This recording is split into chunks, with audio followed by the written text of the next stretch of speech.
Evening tubers, it's Farron here, the Welsh Taffy modeler gamer from Wales. How the bloody hell are you all? Anyway, update on the Daemon Brute. Okay, I started painting his main colour, as you can see there.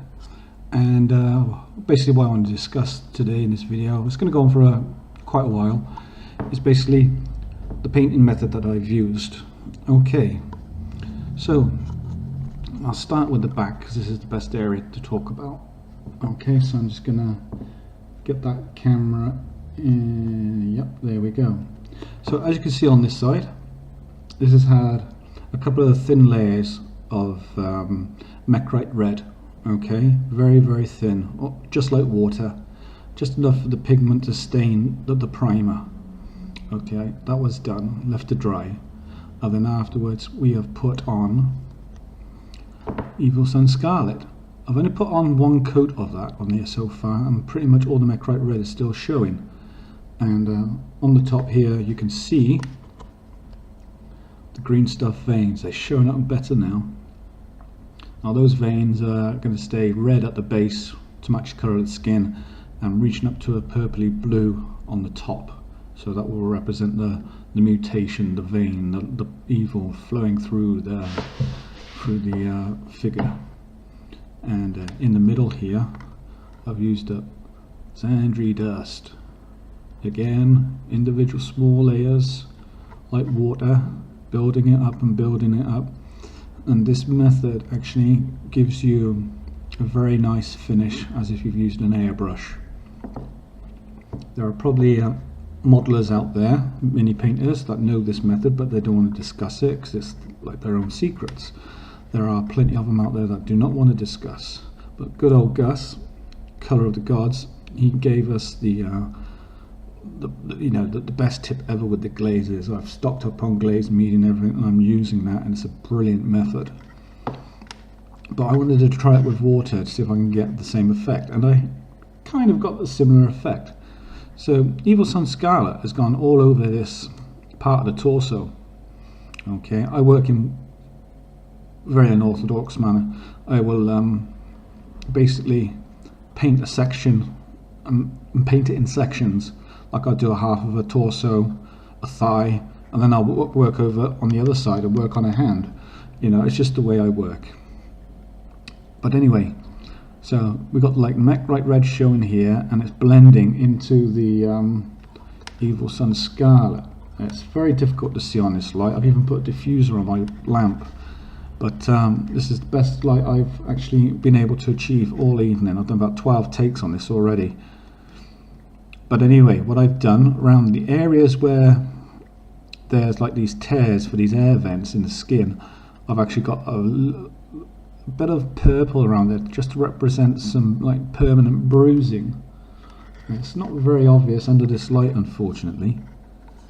And again, underneath here in the armpit, where you got these tendons stretching, I've put some like bleached bone and blended that on, and that's basically made the skin basically like it's stretching, it's overexerted and it's changing colour.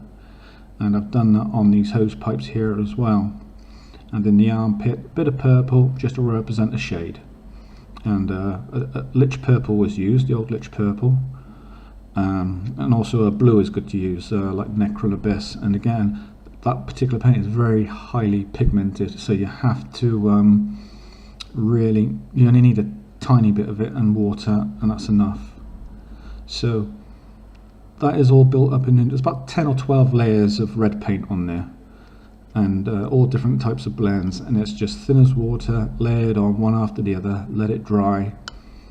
Put a bit of purple on under here to represent a bit of bruising, and so on. And I've done that around all the parts. Now on the top here you can see this highlighted area.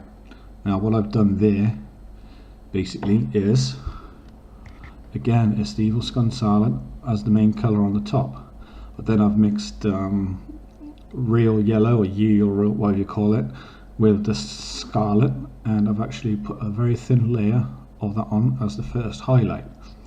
And again, you get a clean brush, put it down, and then you just blend it into the existing base colour that's on there and eliminate that waterline. You just blend it in and it just gives you this nice finished feathered edge. And then final highlight is then a very minuscule amount of pure yellow or bleach burn, whichever. For the higher points I like to use the yellow. For me it works.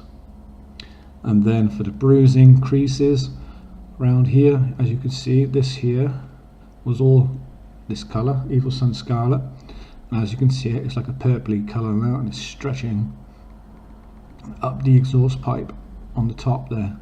And again, it's purple, and it's just multiple thin layers. I will do a tutorial on it to show you guys.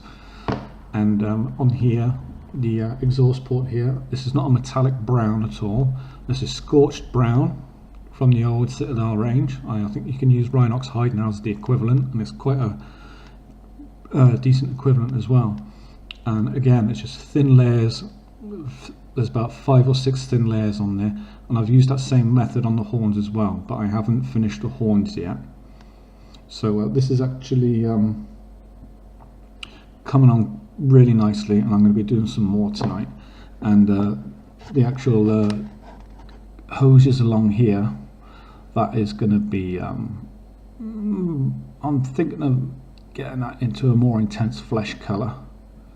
Yeah, so like have this, because as you see it's like you've got the skin stretching here.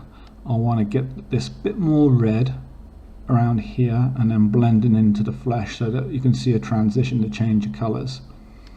And all the armor is going to be black. It looks really tatty at the moment, okay, but like I said, but this is just wear paint. I'll clean it up in post. But I went over with this with the Vallejo liquid gold silver range. Basically, once the torso and the 2 arms are done, I'll be moving on to the waist and the legs, and it should be done then. And I'm really enjoying this, and I really love the comments you guys have been leaving, which is absolutely fantastic. I couldn't ask for a better crowd. You guys are awesome. I'm gonna have to do a competition of some sort. I'm going to wait until after Christmas. Got to get the kids' presents out the way, keep them happy, innit? Now, I'll show you the finished head. Okay. Let's try and get this in some sort of... There you go. Same method again on his head.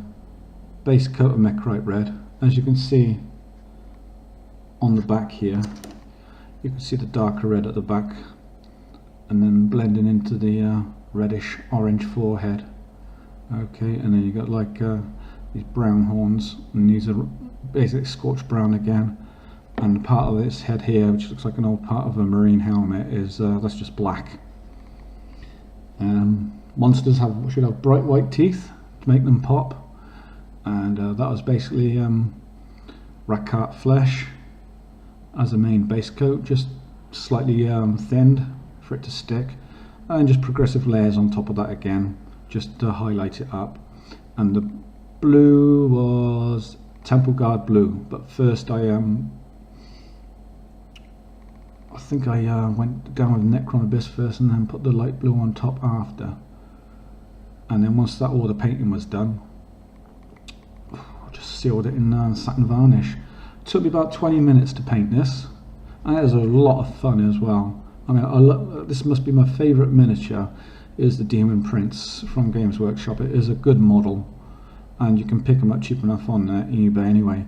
Well, this one was built up from spare parts, and basically the front torso is Daemon Prince, the back is a Hell Brute, that arm is a Hell Brute, the legs are Daemon Prince, and the arm is a Daemon Prince, and the tentacles obviously the Hell Brute. So it's a really good kit to mess around with. I mean, conversions are really good fun. It puts you, expands your mind, if you ask me, and you also it gives you ideas, makes your imagination grow wild. You just think of doing stuff, just chop shopping bits together, and it's just good fun, and I really enjoy it. And now I will be doing more like this, and I've got a real nice treat to show you guys. Bear with me a second.